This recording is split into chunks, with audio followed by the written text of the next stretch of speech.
Hello, and welcome to this JCLS Author Talk with Sue DeMarinis. She's the author of 3 books, including The Station Master's Wife, which features real characters and events from Southern Oregon history and is set in Ashland. Today, she will talk about her latest book, The Feathers of Fortunato, which will be available in the JCLS catalog very soon. I'm Carrie Turney-Ross, Adult Services Coordinator for Jackson County Library Services. And welcome, Sue, and I'll let you go ahead and take it away. Okay, thanks so much. Hi, everybody. Thanks for joining us today. I know it's a gorgeous day outside and you're sitting inside listening to me, so I really appreciate it. I'm a local retired chiropractor and Ashland author, and I love telling stories. My patients, I'm sure, came to me to get adjusted as well as hear my stories. And The Station Master's Wife that Carrie was talking about is set in Ashland in the 1880s. And it was in the house that I practiced in on B Street in Ashland that was built in 1886. And the characters and the scandals that were amazing that I uncovered made for very good, interesting historical fiction. But today I'm going to be talking about my 3rd novel, which is also historical fiction. And it's set in the turn of the century in New York City and revolves around an Italian immigrant family, which happens to be mine, that came to America in search of a new life. And this story tells of how they went from rags to riches and navigated New York, finding love and fame and fortune until, well, you'll see. Okay, so let's get started. Oh, I should introduce my website, just in case you're interested in synopses of all my books, and so you can see how my name is spelled. And if you're interested there, you can order the books directly from me. I can ship them to you and sign them if you're interested in having an author signed copy. Or you can get them, if you want to buy them, you can get them downtown in Bloomsbury Books in Ashland. Okay, so let's get started. This novel, this is the cover of the book. As I said, it reveals the secrets and the success and survival shenanigans that my family went through when they came to America in 1904. And it takes us all the way through 1969. And you're going to meet, there's 3 sections in the book. You're going to meet my grandfather, my grandmother, and my father. And then you'll see a little picture of me at the end. I was just a baby at the end. Anyhow, so we'll go forward from this and we'll start with how they got here.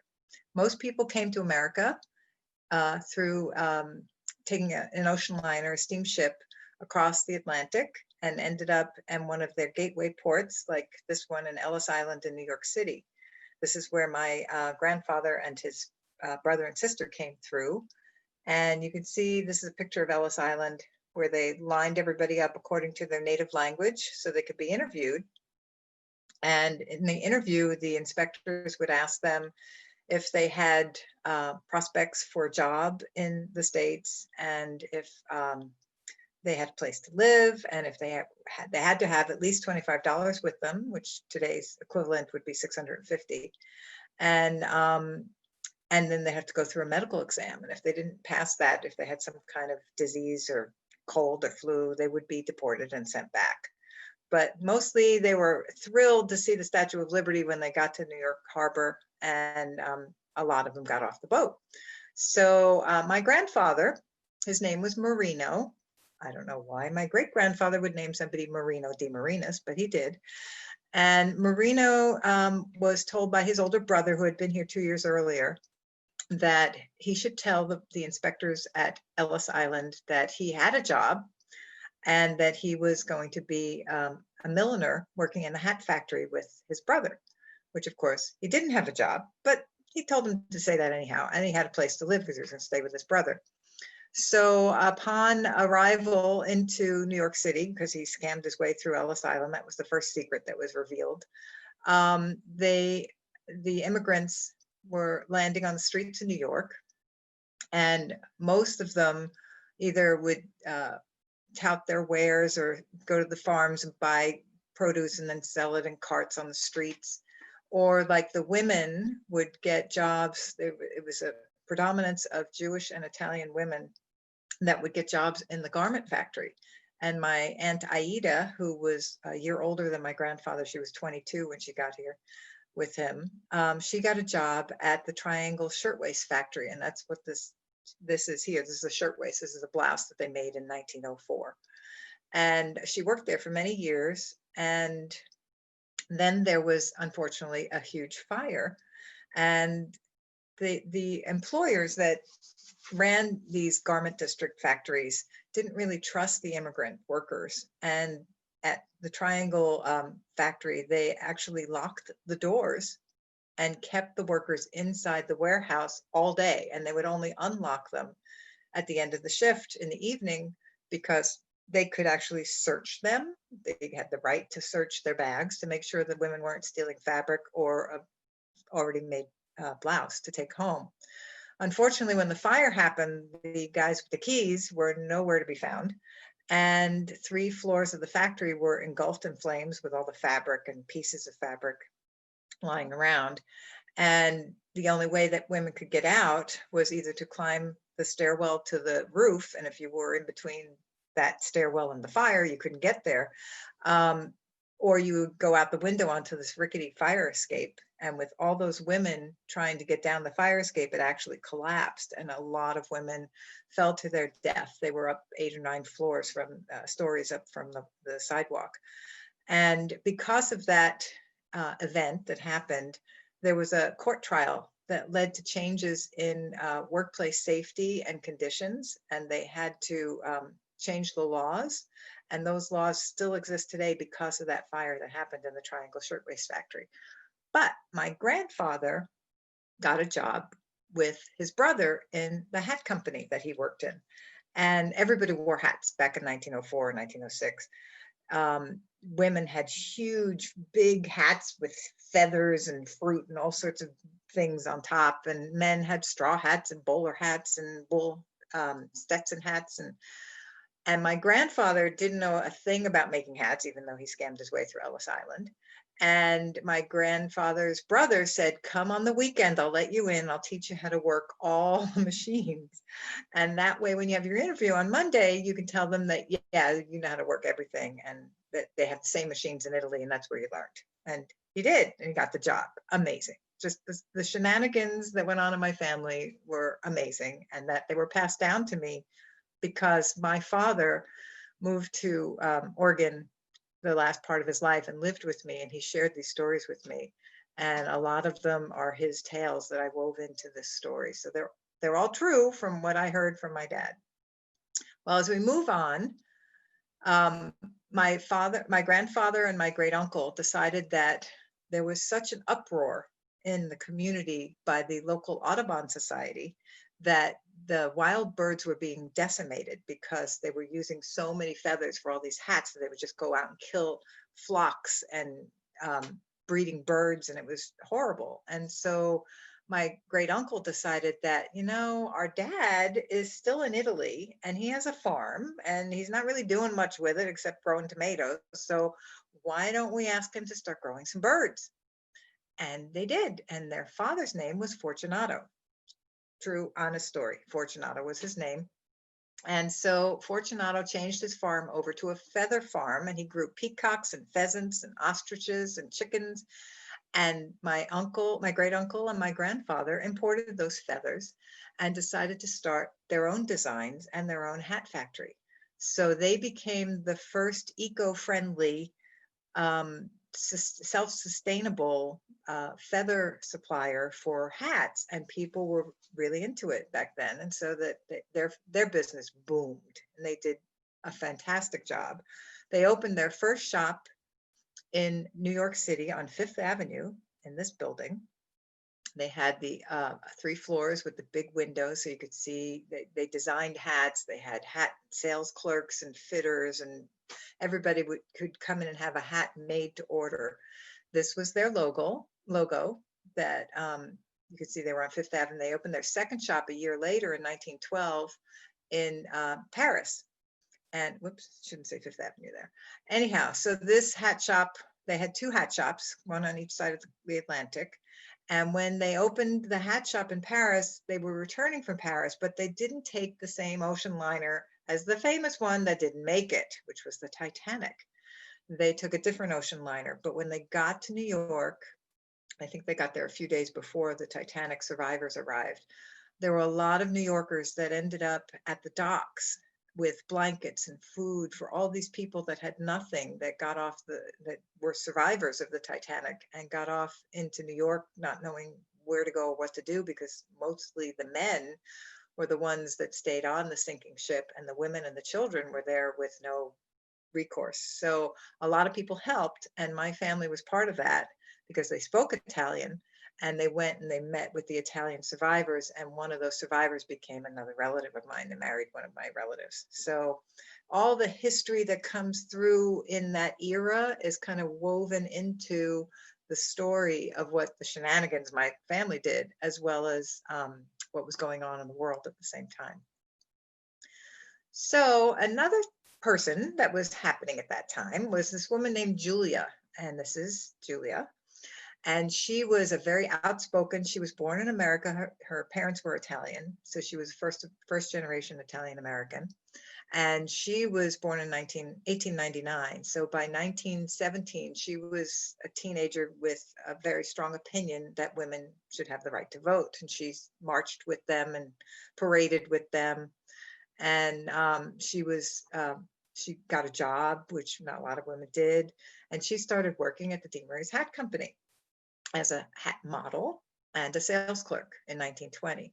But I should back up a little bit because I can't resist talking about the pandemic of 1918, which was happening 100 years ago, a little more than 100 years ago, from a flu virus. And they closed their schools, and funerals were banned, and they were telling people to wear masks and social distancing. And the same thing we're having happen now, except back then we didn't have any interstate travel.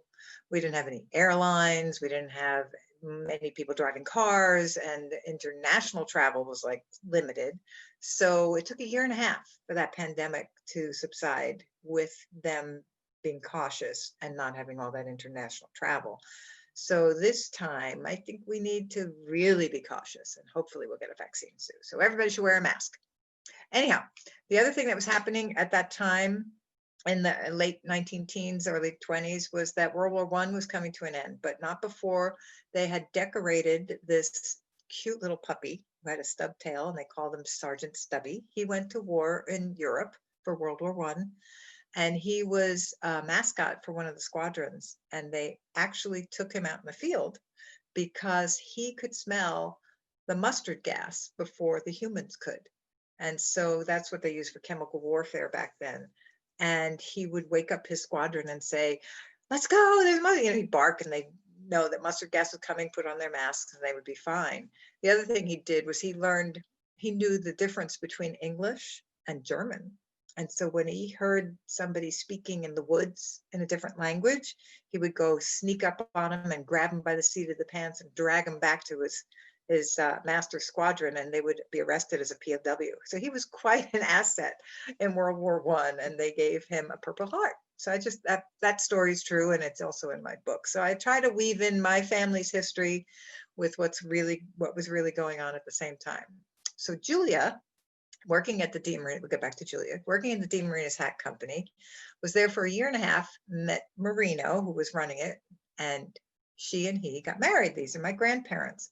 He was 18 years her senior. So she was very young, and he was like 39 or something, or 38. She was 20 or 22, I forget. But anyhow, big age difference. Didn't matter, because she was so excited to be living the high life in New York. Now, in 1922, my grandfather made about $55,000 a year. Now, in today's dollars, that's about $750,000 a year. So they were really living it up.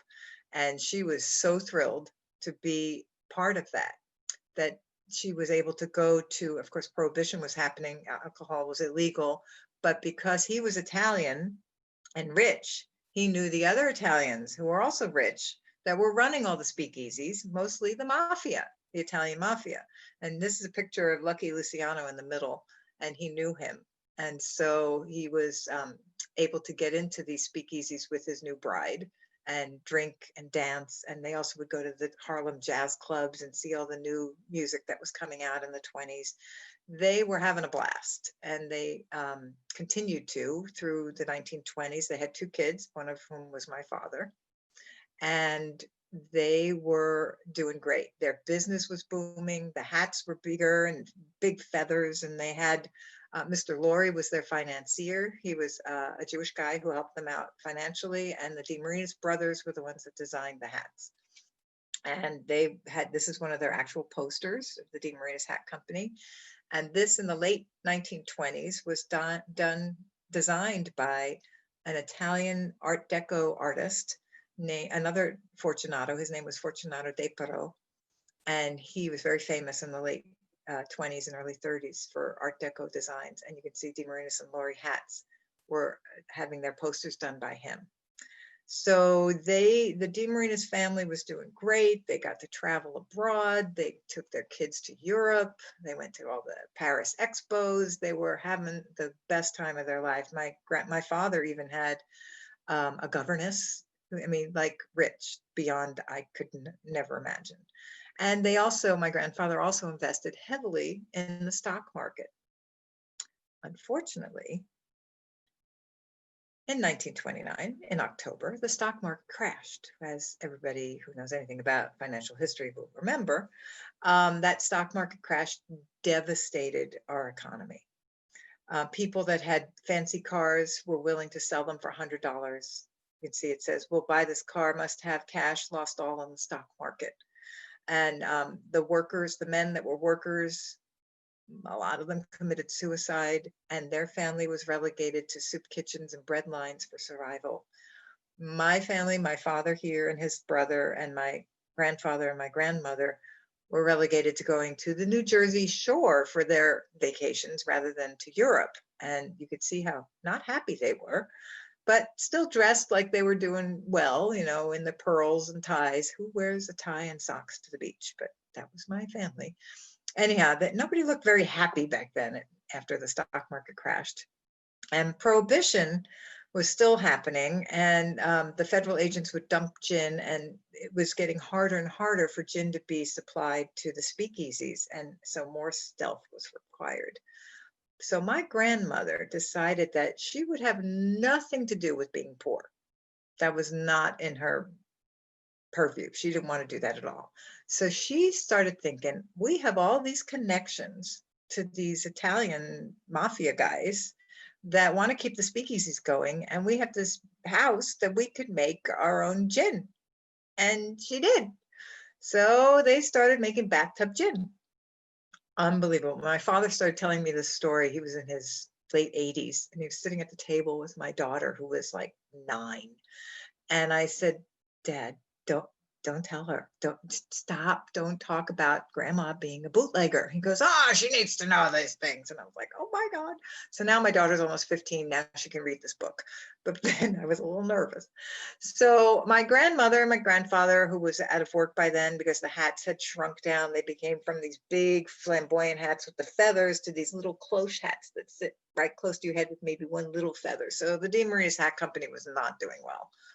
So they started making gin, and they would transport it to the speakeasies in their family car.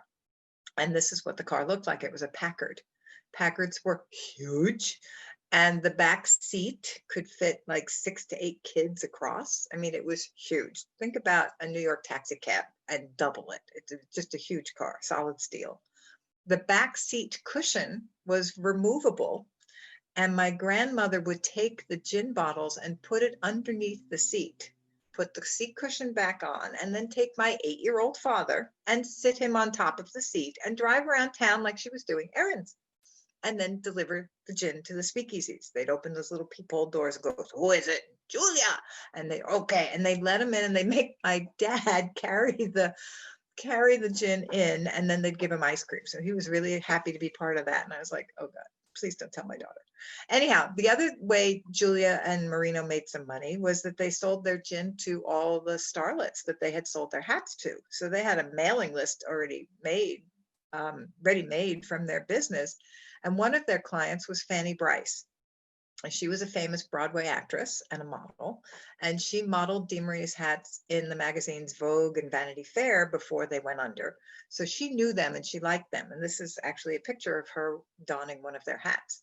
And when Julia decided to connect with her, she said, "Hello, Miss Bryce, would you like to have some gin?" And then they figured out a way. And so she would deliver directly to the starlets as well. So they made them some money, but not enough to keep them in the beautiful apartment they had in Bronxville, which was just outside the city of New York, which was very, very fancy. So when they ended up selling everything, they had to move in with Julia's mother, my great grandmother. Her name was Asunta. This is a picture of her. My grandfather and my father were somewhat petrified of her. I would be too. Take a look at her. She was actually surviving by being an Italian loan shark.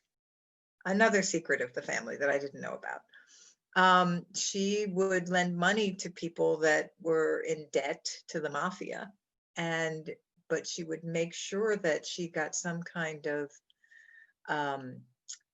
what's it called, equity, or capital that she could have in her name in case something happened to them. So when the guy across the street who owned this apartment building asked to borrow some money from her because he was in debt to the mafia for horse racing, she said, "Yeah, put the deed to the title of your apartment building in my name, and then when you get the rents on Monday, you can have it back into your name. So I just need some collateral." That's the word. Well, over the weekend, the mafia wasn't willing to wait any longer, and they took the guy out. And my great grandmother, ended up owning this apartment building. So she had all the rents coming in, and that helped the whole family survive, my dad and my grandparents, in her household. But she was still ruling the roost, and it was kind of dicey neighborhood, dicey great grandma.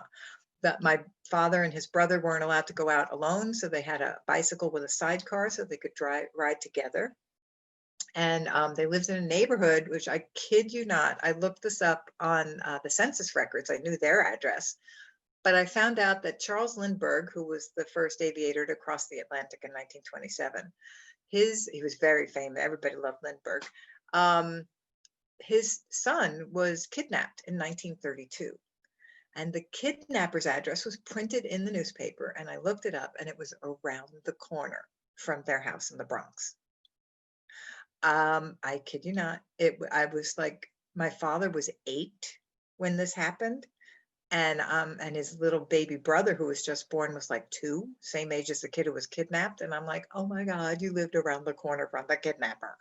So that whole story about Lindbergh and his babies kidnapping and all that is interwoven into my family's history, because they were right there. And my dad is the one explaining how the feds came and got the guy.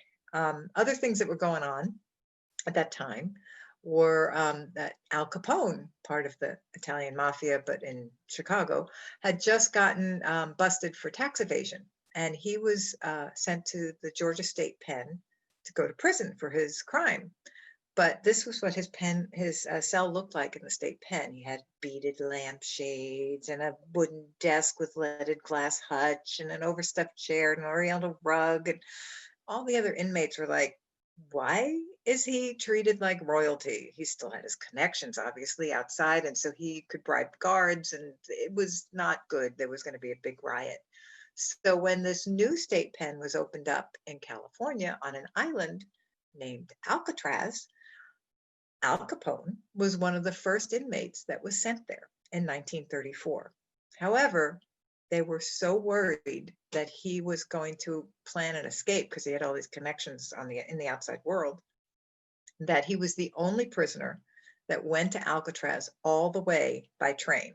Now, I mean from Georgia to San Francisco by train, but not getting off the train in San Francisco and getting on a boat. They put his train on a barge, and they took the barge across the bay to Alcatraz because they still didn't trust that he wouldn't have a way to escape. So he was the only one who went all the way by train, all the way to Alcatraz. I thought that was very interesting. But my grandmother, Julia, at the time was like, if he's getting caught, then they're cracking down on all this illegal alcohol. We better kind of step back from doing the bootlegging. So she went into asking the boys for help. my dad at the time and his older brother, they decided that they would go to the coal yards, the train yards where the coal was delivered. Everybody's house was heated by coal. And they went to the coal yards, and the boys would taunt and tease the guys that were shoveling the coal from the train cars into the pickup trucks to deliver to the houses. They would take the gravel from the rail bed and throw it at the guys on the coal yard on the train. And the guys on the train were so pissed that they were getting hit by these kids with rocks that they would throw coal back at them, because what else are they going to throw? So that's when my father and his brother collected all the coal and brought it back to the house and helped the family, true story, keep heat going in the winter. My father also got a job at the Bronx Zoo. He worked in the elephant house. And this is a picture of what it looked like. I mean, it's gorgeous. Look at all that tiling.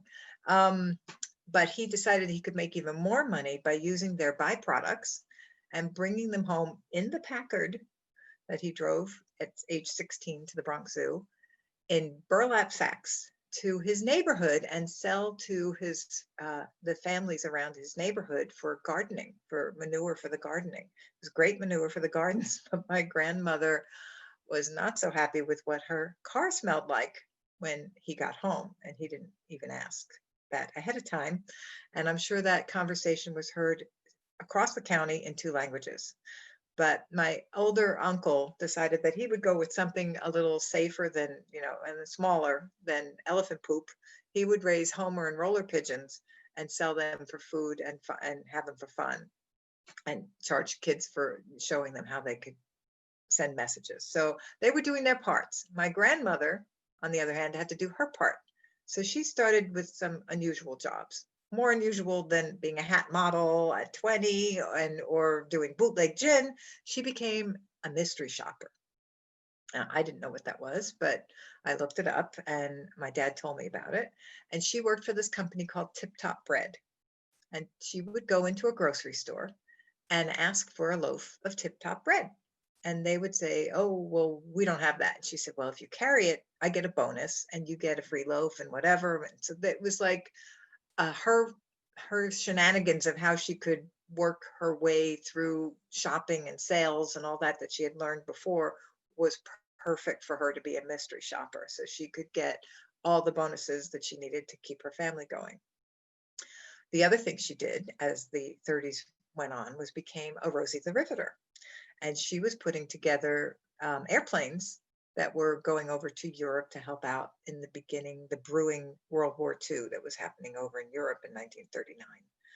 And my grandmother told me, because I asked her to come visit, come on out to Oregon, Grandma. I'm not getting on one of those planes. I put them together. I'm never getting on one. And she never, ever got on a plane. I'm like, oh God. And we won the war. I don't know how. Other things that were happening that was, even though my grandmother was petrified of planes, my dad was thrilled by them. And he was watching the news and the headlines, and he loved Amelia Earhart and followed her travels and was devastated when she was lost at sea in 1937. And also the Hindenburg that was about to land in New Jersey in 1937 burst into flames. And he was always with this engineering mind where he tried to figure things out. And the common conclusion was that the Hindenburg airliner blew up because it was had hydrogen in it and helium, and they just exploded. But what he did was he figured out it had rained that day, and the Hindenburg was wet, and there was a line. I don't know if you can see it. It's right here. It's a kind of a tangle line that goes all the way down. It had an anchor on it, and it would be dragged along the ground until it hit the anchor points, which would help bring the plane or the Zeppelin down. But because the anchor hit concrete, it created a spark, and that spark went up the wet line and ignited the paint that my dad figured out. The paint had magnesium in it, and that burst into bright flames instantly. And that magnesium then ignited the hydrogen. So he had to test his theory. And he told me he did this. And I thought, oh my God, my grandmother must have killed you.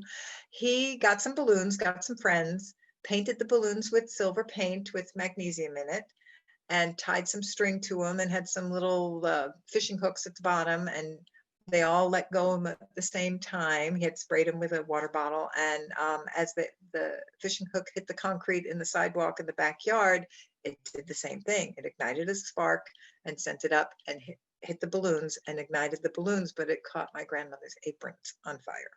So my grandmother said to him, I don't care.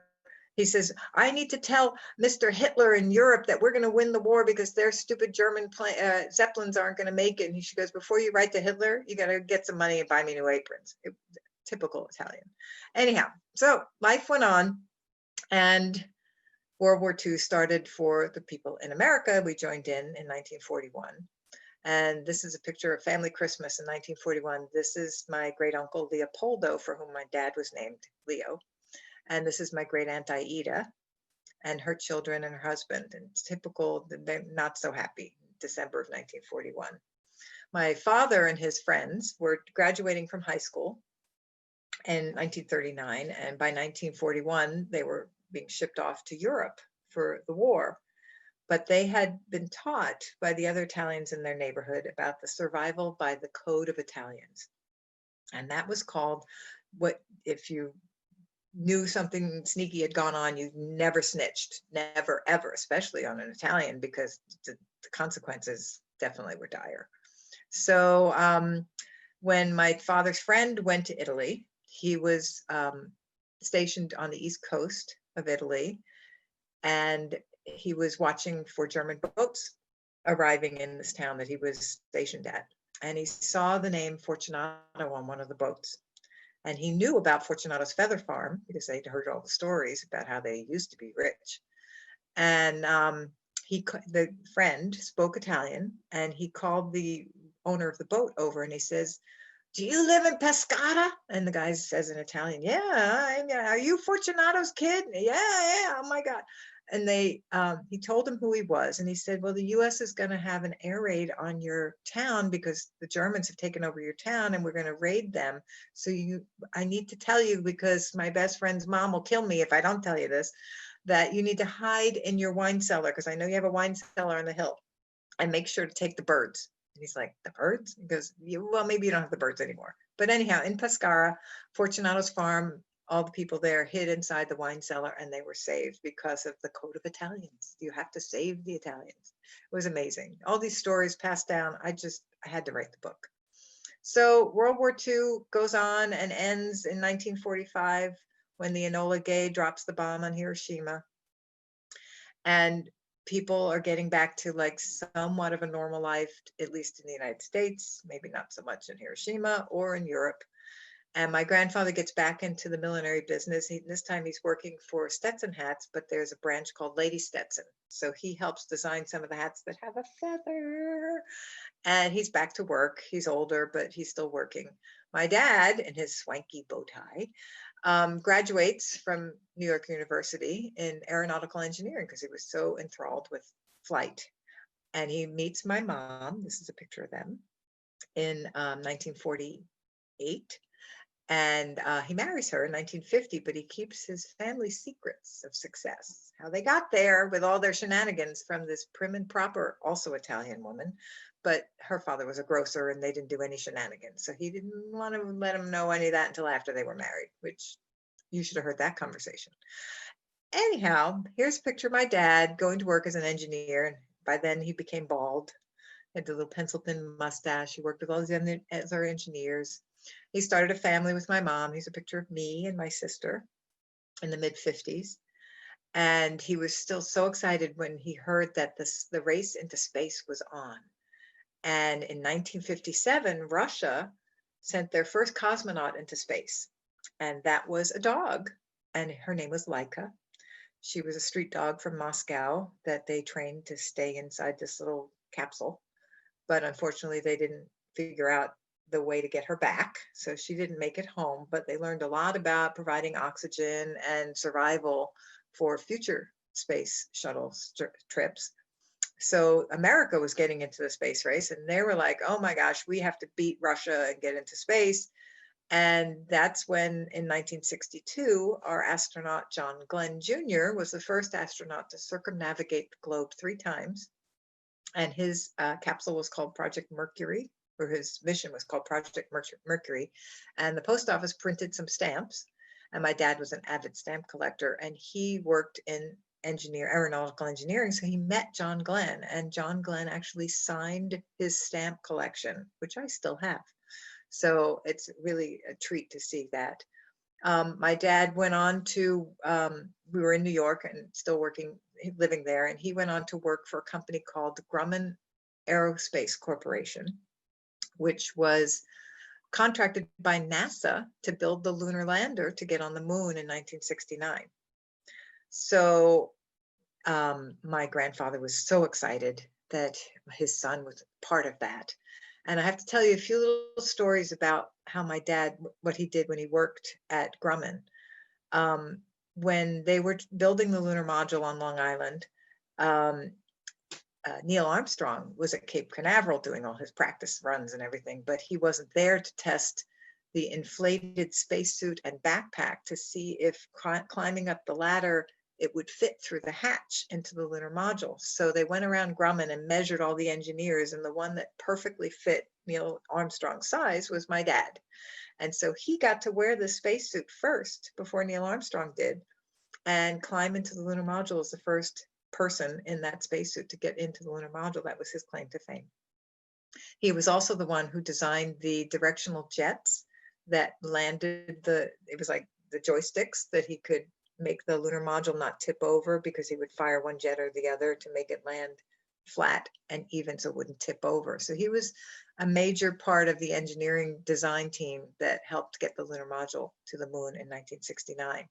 So in the end of my book, this is Marino. He was 87. He passed away a few months after they landed on the moon. This is my grandmother, Julia. And my dad, I put a quote from my dad in the last page of the book, and it said, Marino took one small step off the boat at Ellis Island, but little did he know that the Feathers of Fortunato would lead his son to help with one giant step for mankind. And that's kind of a takeoff on what Neil Armstrong said when he put his foot down on the ground of the moon in 1969. So lots of history, totally interwoven with the sneaky shenanigans of an Italian family and how they survived in coming to a new land. And it's just a joy to read. And there's pictures in my book. So you can see a lot of these pictures in the book. There's more pictures of my great grandmother, Asunta, which are very scary. And you're welcome to read it. They'll have a copy of it at Jackson County Library soon. They're also available at Bloomsbury Books downtown or from my website at skdmarinis.com. So that's the end of my presentation. Thank you so much for coming. If you have any questions, I'll turn it over to Carrie and she can help us navigate how to do that.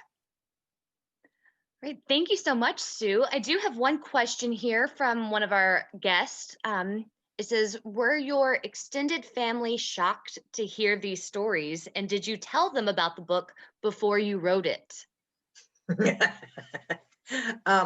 My extended family, meaning the ones that are still alive, they knew a lot of the stories because Italians don't keep secrets from each other. That's the code of Italians. Yeah, they knew that, there were some shenanigans going on, but I did have to talk to my aunt, who's 91, and ask her about some details. And she said, oh, you can't use your name. I said, why not? And she says, because, there's, the mafia is still out there. And I'm like, Aunt Gloria, it's okay. It's okay. I have to use the name because the name of the company was DeMarinis Hats. Don't worry, whoever's out there, it's been 2 or 3 generations already. Nobody's going to care. So I was a little nervous, but not really. I'm too far away. So I'm curious, did you create any characters that are not, historically accurate or to add to the story, or were all of the characters real people? Everyone that I brought in from history was accurately portrayed. I might have taken some literary embellishments with what they said, because I don't know what they actually said, but Coco Chanel was in Paris in same time that my grandfather and his brother had their hat shop in Paris. And so I made the assumption that they knew each other and that they had conversations, but I don't know what they actually said. And then some of my relatives that were still in Italy, I added to them. I knew that their names and I changed some of them because I don't know them and I don't want them to call me up and say, "Who are you saying I did this?" So I interwove their stories into the history of World War II, and I don't know how accurate that would have been. I just took what was happening in World War II and put them in it. So the history part is real. My characters might have danced in and out of the reality, and I don't know. It's an embellishment, I'm sure. Does that answer your question? Yes, yes. Okay. And then I'm also curious, so when did you start working on this book? Is this something that's been kind of percolating in your mind for years, or did you just one day say, okay, I'm going to do the research and write? um, Actually, my dad lived with me for the last 9 years of his life. He died when he was 91, and he wasn't very mobile, but he was still very brilliant.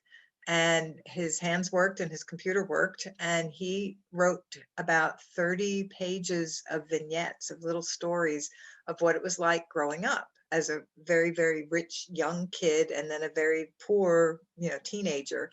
And all those stories are woven into this book.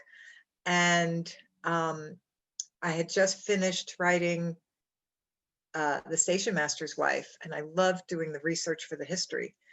And I thought, there's enough fodder here from what my dad left me in his stories to weave into what was going on in those years. And I never thought of writing a book. I thought I'd just publish his stories, but he wrote like an engineer. It was like, and then we did this and that didn't happen. It was like, oh my God, this is not really like a novel. So I took what he wrote and wove it into the history.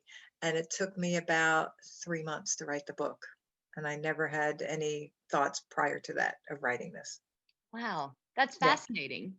Yeah. It was a fast read, fast write. And I write like I speak. I don't have any flowery, fancy language. It's just, this is what was going on, and these are the crazy things that they said and how it happened. So it's a quick read, just like The Station Master's Wife. It's a great way to understand history and put yourself in it as if you were part of a family that experienced it. Great, thank you. Mhm. It doesn't look like we have any other questions on here. So, any final remarks? From me? Yes, from you. Well, I can't wait till we can do this in person because I love talking to human beings and not a little dot on my computer. So look on my website when we get out back into the real world for upcoming author events. And I will be touring again. I did a lot of book tours before we had COVID. And if anybody has a group that they want me to come speak to through Zoom or in person when we get back to the real world, I'd be happy to do that. They can contact me through my website. But thank you so much for spending a beautiful, gorgeous day with me indoors. And thank you so much for spending your day with us.